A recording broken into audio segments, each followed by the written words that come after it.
تو تیری مشقت یہ ہے کہ تو زندگی میں مشقت کرتا رہے گا یہاں تک کہ اپنے رب کو آ کے ملے گا، لیکن یہ یاد رکھنا ہے کہ یہ مشقت کے بعد رزلٹ کیا نکلنا ہے۔ اگر اسی مشقت کے ساتھ ساتھ رب کو رسپانس کیا ہوا تو کچھ اور رزلٹ نکلے گا قیامت والے دن، اور اگر خدا کی نافرمانی کی یہ بہانہ بنا کے کہ جی رزق حلال کمانا بھی تو عبادت ہے، اس عبادت کی وجہ سے باقی سارے فرائض چھوڑ دیے، تو چمڑی تو اتر جانی ہے۔ اللہ نے تو ٹوٹل پیکج لینا ہے نا آپ سے۔ یہ تو نہیں ہے کہ انسان جو ہے وہ رزق حلال کی تلاش کے اندر اللہ تعالیٰ کے حکم عدولی کر دے باقی معاملات کی، ایسا نہیں ہے۔ ہر معاملے میں اللہ تعالیٰ کو رسپانس کرنا۔ فَأَمَّا مَنْ أُوتِيَ كِتَابَهُ بِيَمِينِهِ، پس قیامت کے دن جس کو اس کا نامہ اعمال دائیں ہاتھ میں دیا جائے گا، فَسَوْفَ يُحَاسِبُ حِسَابًا يَسِيرًا، تو پھر عنقریب اس کا حساب آسانی سے لے لیا جائے گا۔ یعنی پھر وہ صرف ایک زبانی جمع خرچ والی بات ہوگی، جس کو نامہ اعمال دائیں ہاتھ میں ملا اس کو تو جنت کا پروانہ مل گیا۔ وَيَنْقَلِبُ إِلَىٰ أَهْلِهِ مَسْرُورًا، اور وہ لوٹے گا اپنے گھر والوں کی طرف بڑی خوشی کے ساتھ۔ یعنی دنیا میں بھی جب کوئی شخص کوئی ڈگری حاصل کر لیتا ہے، کوئی کامیابی حاصل کر لیتا ہے، تو ہر ایک کو دکھاتا پھرتا ہے یہ دیکھو میں کامیاب ہو گیا ہوں۔ تو قیامت والے دن بھی ظاہر ہے کہ وہ الٹیمیٹلی سب سے بڑی ڈگری تو وہ ہے نا، اصل کامیاب ہوا جو آخرت میں کامیاب ہوا۔ دنیا میں چاہے کوئی شخص گمنامی کی موت مر گیا کسی فٹ پاتھ کے کنارے، اس کو لاوارث لاش کے طور پہ بغیر کفن کے بھی دفنا دیا گیا، تو قبر میں اسے جنتی کفن مل جائے گا۔ اینڈ رزلٹ تو اس کا بہترین ہے۔ اور دنیا میں کسی ٹھاٹ کی زندگی کسی نے گزاری، مرنے کے بعد چاہے اس کی قبر جو ہے وہ سونے کی بھی بنا دی جائے، اس کے اندر جو اس پہ حالات وارد ہونے ہیں وہ تو کوئی نہیں بدل سکتا۔ تو وہ شخص بڑی خوشی کے ساتھ اپنے گھر والوں کی طرف لوٹے اور فخر سے بتائے گا یہ دیکھو میں آج کے دن کے لیے تیاری کر رہا تھا، میں کامیاب ہوں۔ اسی کو سپورٹیو ایک 2-3 احادیث ہیں صحیح مسلم کے اندر۔ صحیح مسلم میں ایک حدیث ہے کہ نبی صلی اللہ علیہ وآلہ وسلم نے فرمایا کہ دنیا کی زندگی مومن کے لیے قید خانہ ہے اور کافر کے لیے جنت ہے۔ قید خانے میں انسان اپنی مرضی کی زندگی نہیں گزار سکتا، کھانے پینے کی پرابلم بھی رہتی ہے، فاقے بھی آتے ہیں، مرضی کا کھانا بھی نہیں ملتا۔ جن لوگوں نے جیل گزاری ذرا ان سے پوچھیں۔ اور کافر اپنی مرضی کی زندگی گزارتا ہے، اس لیے اس نے دنیا کو جنت بنایا۔ اور ایک اور حدیث ہے صحیح مسلم میں کہ دنیا اور آخرت کی مثال ایسے ہے جیسے کوئی شخص اپنی انگلی سمندر میں ڈبوئے، اس کے ساتھ جو پانی لگے گا وہ دنیا کی زندگی ہے، اور سمندر انفینٹ نہ ختم ہونے والی آخرت کی زندگی، کمپیریزن ہی کوئی نہیں ہے دونوں کا۔ اب کوئی آخرت میں کامیاب ہوتا ہے تو وہ تو ہمیشہ کی کامیابی اس کا مقدر ہوئی ہے نا۔ میں آپ سے اگر پوچھوں کہ 1 ارب اور 1 روپیہ، کسی کے پاس 1 ارب روپیہ ہو اور کسی کے پاس 1 ارب 1 روپیہ ہو، تو اس میں تو کوئی فرق نہیں، کیونکہ 1 روپیہ ارب سے اوپر ہونا یہ تو نیگلیجبل ہے۔ تو کتنا بے وقوف ہے وہ شخص، وہ 1 روپیہ بچانے کی خاطر ارب روپیہ اپنا ضائع کر دے، اور کتنا عقل مند ہے وہ شخص جو 1 روپے کی قربانی کر کے 1 ارب روپیہ بچا لے۔ یعنی دنیا کی زندگی خدا کو دے کے ہمیشہ کی جنت کما لے، جو سورہ توبہ میں ہے کہ ہم نے مومنین کی جانیں اور مال جنت کے بدلے میں خرید لی۔ صحابہ کرام علیہ رضوان کو جو فضیلت حاصل ہے پوری امت میں، وہ اسی لیے ہے کہ انہوں نے قربانیاں دی ہیں، جان مال ہر چیز کی آخری درجے میں۔ صحیح مسلم میں ہی ایک اور حدیث ہے بڑی رکت انگیز، اسی آیت سے مجھے یاد آئی کہ قیامت والے دن اللہ تعالیٰ ایک ایسے شخص کو بلائے گا جس نے دنیا میں بڑی مفلسی اور غربت کی زندگی گزاری ہوگی، حلال و حرام کی تمیز کرتے ہوئے ڈرتے ڈرتے قید خانے والی زندگی گزاری ہوگی، بڑی مشقت کی زندگی۔ قیامت والا دن اللہ تعالیٰ فرشتوں کو کہے گا کہ میرے اس بندے کو ذرا جنت کا ایک پھیرا لگواؤ۔ جنت کا ایک پھیرا جب لگے گا نا تو اللہ تعالیٰ پوچھے گا ہاں بھائی کوئی دنیا میں تو نے تکلیف دیکھی؟ وہ کہے گا اے اللہ تیری عزت کی قسم میں نے دنیا میں کوئی تکلیف نہیں دیکھی۔ ایک جنت کا پھیرا دنیا کی ساری مشقت کو کافور کر دے گا۔ یہ دنیا میں بھی ہوتا ہے۔ مجھے یاد ہے ہم انجینئرنگ یونیورسٹی میں کتنی محنت کر کے پڑھا کرتے تھے، ہماری تو خیر میکینیکل انجینئرنگ ذرا ہیوی ٹف تھی، لیکن جب رزلٹ آتا تھا پوزیشن آ جاتی تھی۔ آج تو مجھے یاد بھی نہیں، انجینئرنگ یونیورسٹی سے فارغ ہوئے بھی آلموسٹ 20 سال ہونے کو ہے، مجھے تو وہ راتیں بھی نہیں یاد جو میں نے کاٹ کے گزاری ہوئی ہیں، فجر پڑھ کے سویا کرتے تھے۔ تو انسان دنیا میں ہی مشقت کو بھلا دیتا ہے جب اینڈ رزلٹ سامنے آ جائے۔ تو آخرت میں جب اینڈ رزلٹ آئے گا تو کسی کو اپنی 60 سال کی زندگی یاد نہیں ہوگی۔ سر چھوڑ دیں، قیامت کا دن ہی صرف 50,000 سال کا دن ہے۔ دنیا میں 60 سال کی زندگی کے عوض اگر وہ 50,000 سال کا قیامت کا دن ہی صرف امن میں گزر جائے نا تو یہی بدلہ کافی ہے کہ باقی لوگ ذلیل ہو رہے ہیں اور آپ کو اللہ کے عرش کا سایہ نصیب ہوا ہو۔ 60 سال کے بدلے میں 50,000 سال کی صرف قیامت کے دن کی کامیابی مل جائے، بعد کی تو اربوں سال کی زندگی ہے۔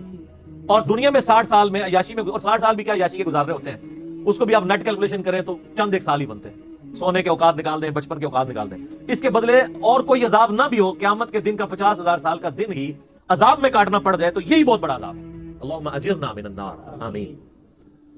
پھر اللہ تعالیٰ، صحیح مسلم میں حدیث ہے کہ اللہ تعالیٰ ایک ایسے بندے کو بلوائے گا جس نے دنیا میں بڑی عیاشی کی زندگی گزاری ہوگی، کوئی حلال و حرام کی تمیز نہیں کی ہوگی، اپنی مرضی کی زندگی گزاری ہوگی۔ اور میں اکثر کہتا ہوں کہ دنیا آپ اللہ کی مرضی کی گزاریں آخرت آپ کی مرضی کی ہوگی، اور اگر دنیا آپ نے اپنی مرضی کی گزاری تو آخرت پھر اللہ کی مرضی کی ہوگی۔ اللہ تعالیٰ فرمائے گا ذرا اسے ایک پھیرا لگاؤ نا دوزخ کا۔ یہ بڑا کہتا تھا دنیا میں کہ ایک پھیرا ہی لگنا خیر ہے، کہتے ہیں نا مسلمان، یہودیوں سے ہی مستعار لی ہوئی ہے نا یہ چیز، یہودی بھی یہ کہتے تھے کہ اگر اللہ نے ہمیں دوزخ میں بھیجا تو چند دن کے لیے بھیجے گا، الٹیمیٹلی تو ہم بخشے بخشائے ہیں۔ اللہ نے فرمایا تم نے کوئی عہد لے لیا اپنے رب سے اس معاملے میں؟ یہاں تو ایسے بڑی آسانی سے لوگ یہ کہہ دیتے ہیں، میں تو اکثر کہتا ہوں کہ ہم میں تو یہ بھی طاقت نہیں کہ ہم 10 سیکنڈ کے لیے موم بتی کے فلیم کے اوپر اپنا ہاتھ رکھ سکیں۔ جو شخص اتنا کمزور ہو وہ یہ دعویٰ کرے کہ خیر ایک پھیرا ہی لگے گا۔ سورہ الفرقان میں اللہ تعالیٰ فرماتا ہے کہ دوزخ تھوڑی دیر کے رہنے کے لیے بھی اور زیادہ دیر کے لیے بھی بدترین جگہ ہے، لیکن مسلمان کہتا ہے ایک پھیرا ہی لگے گا۔ کوئی 10 سیکنڈ کے لیے موم بتی کے فلیم پہ ہاتھ رکھ سکتا ہے؟ بخاری مسلم کے الفاظ ہیں، نبی علیہ السلام فرمایا کہ آخرت کی آگ دنیا کی آگ سے 70 گنا زیادہ تیز ہے۔ اس آگ میں صرف 10 سیکنڈ کے لیے ہاتھ نہیں رکھا جانا، پتہ نہیں کتنے عرصے کے لیے پھینکا جانا ہے، اور آپ کہتے ہیں ایک پھیرا ہی لگے گا۔ ہم دنیا میں اس سے بھی آسان مثال دیتے ہیں، اگر کوئی شخص کہتا ہے نا ایک پھیرے سے کیا فرق پڑتا ہے، اسے کہیں کہ ہم آپ کو ایک فجر کی نماز چھوڑنے پہ صرف ایک پھیرا لگاتے ہیں، فجر سے لے کے ظہر تک کا، ایک ایسے کمرے میں جو کمرے کا سائز ہوگا 10 فٹ بائی 10 فٹ، اس میں 100 کوبرا سانپ ہوں گے، 100 بچھو ہوں گے، 100 اژدہا ہوں گے، بس ایک ہی پھیرا لگنا ہے فجر سے ظہر تک۔ تو تصور سے انسان کو لگ پتہ جاتا ہے۔ تو اس کا مطلب یہ آخرت چونکہ دنیا نقد ہے، فوراً بندے کو خوف آتا ہے، آخرت ادھار ہے، انسان کہتا نہیں خیر ہے دیکھی جائے گی، چاٹ ہی دے گا، کچھ بھی ہے اللہ تیرے محبوب کی امت سے۔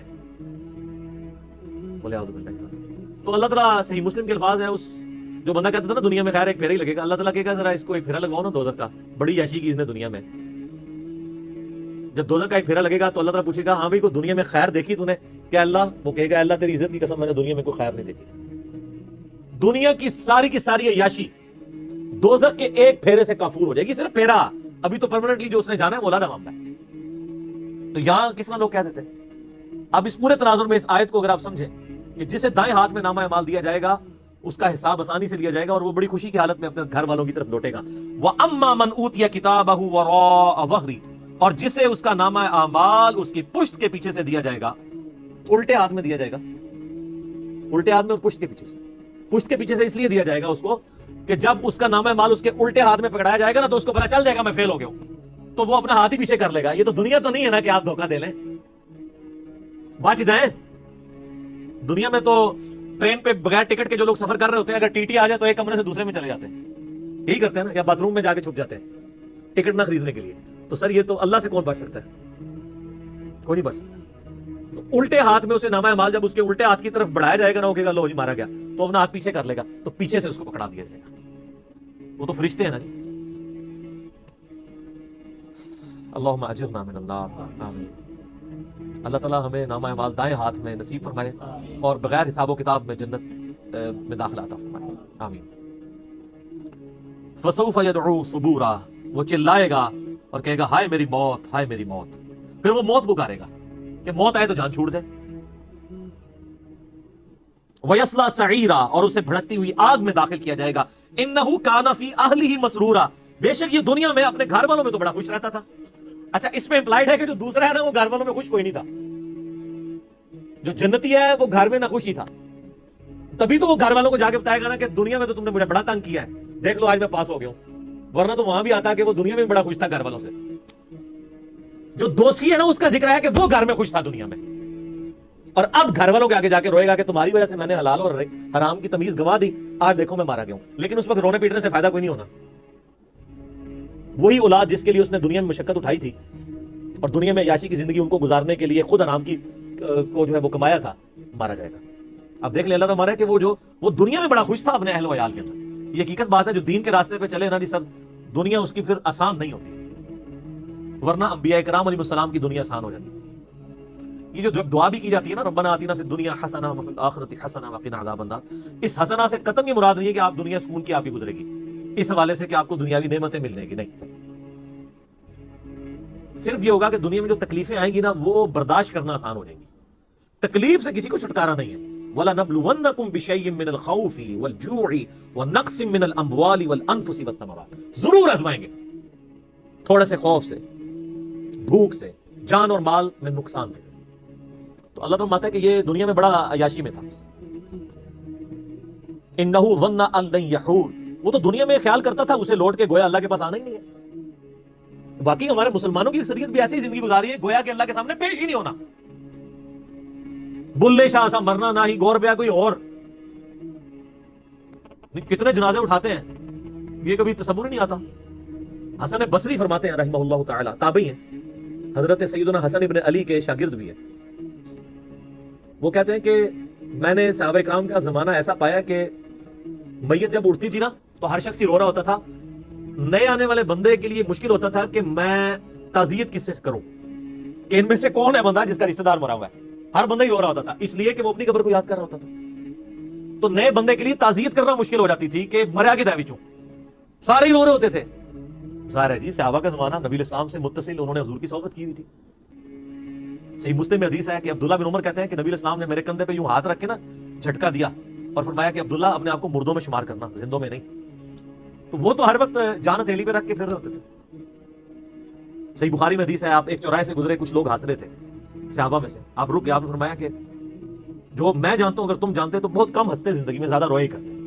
تو جن لوگوں نے یہ ساری چیزیں آبزرو کی ہوئی تھی نا نبی الاسلام کی مبارک زندگی سے، ان کی پھر حالت یہی ہوتی تھی.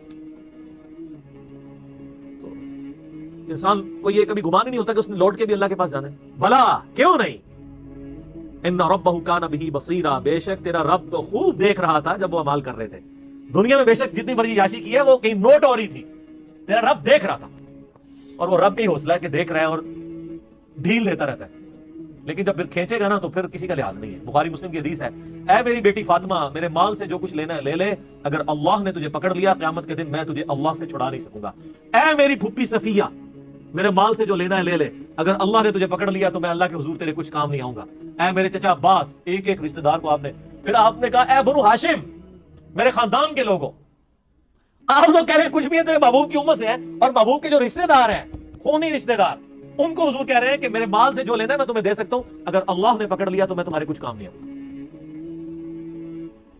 پیر فقیر تے ویسے ہی سائڈ تے کر دو، انہوں نے کھنگڑی نہیں کسی نے دینا. جدھر شافع محشر صلی اللہ علیہ وآلہ وسلم یہ بات کر رہے ہیں، کیونکہ شفاعت بھی اللہ کی اجازت سے ہونی ہے جس کے لیے اللہ حکم فرمائے گا.